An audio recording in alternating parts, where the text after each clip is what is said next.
going on? Good morning. Good morning, good morning. Salute to everybody out there that's going to go back and watch this video later.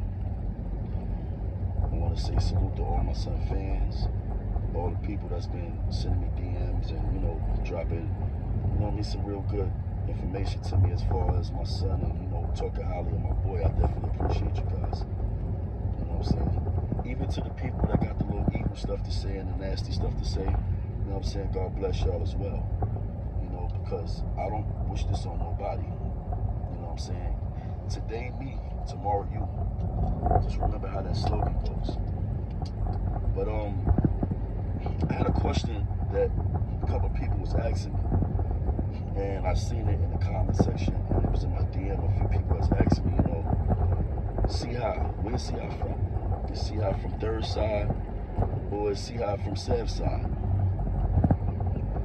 The answer to that question is Chii is not from either side.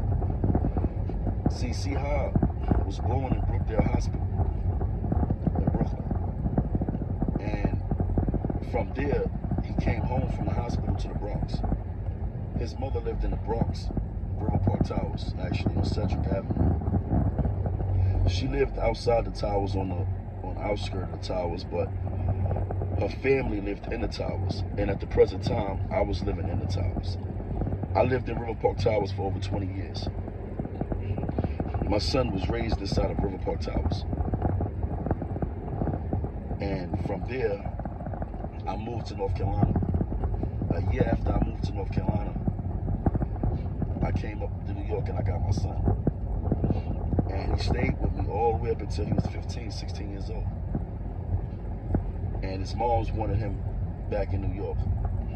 She missed her son and, the normal mother stuff. And, I didn't want to argue and fight with her. But I felt like from the age of 8, 9 years old to, 14, 15 years old, I felt like I had gave him the tools and enough knowledge with the world, because he was a straight A student here. He went to early college. If you haven't noticed, I put his paperwork up there with the early college. So I felt like I had gave him the tools that he needed.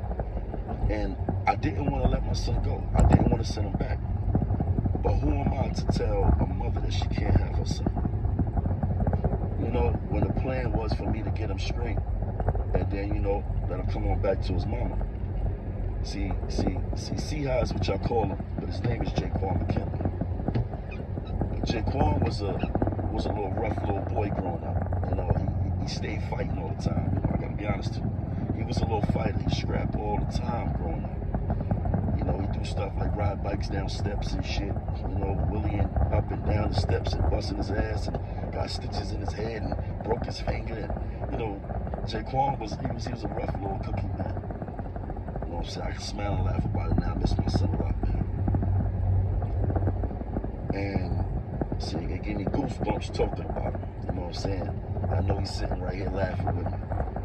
You know what I'm saying? But as a father, I couldn't deny his mother her child. And I felt like I had did everything that he needed as a man, as far as building him up and giving him structure with life that he could go back to New York and he would have been okay with. And I remember the day, it was March, his birthday is March 20th, it was like March 18th, March 19th.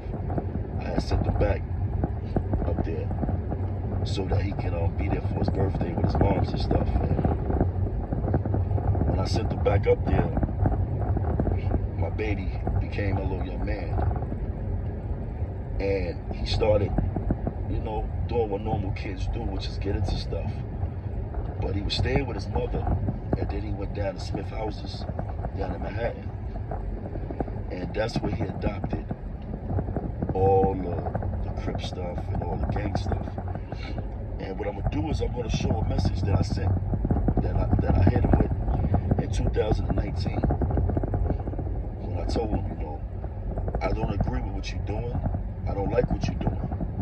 I might not even understand why you're doing it, but I'm always gonna love you, and I'm always gonna be there for you. And since he was born, I never turned my back on him. I've always been a daddy, as well as a father. You know, I never was his best friend.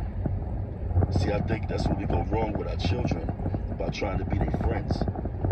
So I never wanted to be my son's friend, but I was definitely somebody he looked up to. You know, my son is and was the GOAT, and he still is.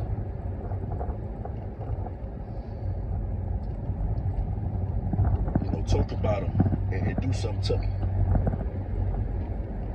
And I just wanted to come out and touch this topic that, you know, he wasn't a fuck up, but he wasn't perfect neither. Nobody's perfect, but he was perfect for me. So at the end of the day, when people ask questions and say certain things, they'll never understand until they're put in that position. So